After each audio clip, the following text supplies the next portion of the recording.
Kelmadi, qo'ychi. Bozorda ko'rdim, men yerga yo'qtirdim-da. Bo'lmaydi.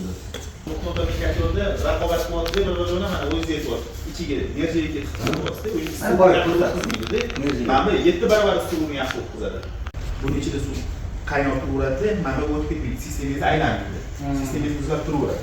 Ana o'shanda misol uchun garajga olib turib, manfiy suv qiziydi, o'chadi.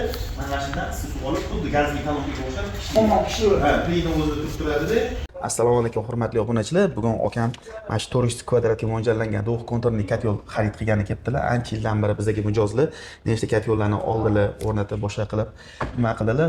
Oldin T bozoridagi joyimizdan olgan bo'lsalar, hozir mana yangi ofisga keldilar. Bu yerda ko'rib turganinglardek sharoitlar hammasi tushunarli qilib kattangliklar yig'ib qo'yilgan. Qalay ekan aka ofislarimiz? Endi sizlardan shuncha yildan beri olib yuribman, zo'r ofisinglar, lekin gapi ancha naryodiga qaraganda nimani ko'paytirib qo'yibsizlar, assortiment. Xudoga shukr, rahmat. Baraka topdik, shuncha mijozlarga qo'yganmiz. Hali hech qaysini olamadi. Hammasi xursand. Mana yana keldik, keyingi katyolni olib 400 kvadratli xonadonga qo'yish mo'ljaldamiz. Xudo xolasa gaz ekonomichligi qanaqa katyollarni? Ekonomichligi yaxshi lekin. Avtomat bo'lganiga ekonomichligi yaxshi. Ko'p obunachilarimiz so'raydi, do'q konturli katyol olsammikan importni, yo bo'lmasa sizlarniki yaxshimi deydi. Sizni fikringiz qanaqa shu to'g'risida? Endichi do'q konturli gazni bosimiga qarabdi, bir xil joyda gaz o'ynasa, lekin xonadonga mashi yaxshi.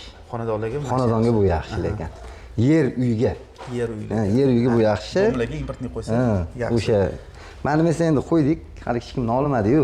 Hamma xursand, zo'r. Shuncha yildan beri mana kelishib ishlab kelyapmiz. Undan keyin ham ishlaymiz, xudo xolasa. Obunachilarga nima maslahat berasiz katyol haqida? Katyol qo'yinglar, zo'r. Baraka topasizlar. Xudo xolasa. Hali hech kim olmadi, zo'r. Gap yo'q lekin. Ishligisiga baraka. Rahmat. Degan mehnatligisiga, nimaligisiga rozi bo'lishsa. Sog' bo'ling aka. Xo'p.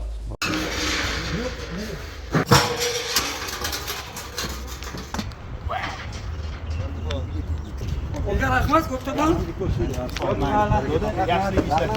Xo'p, salomat bo'ling.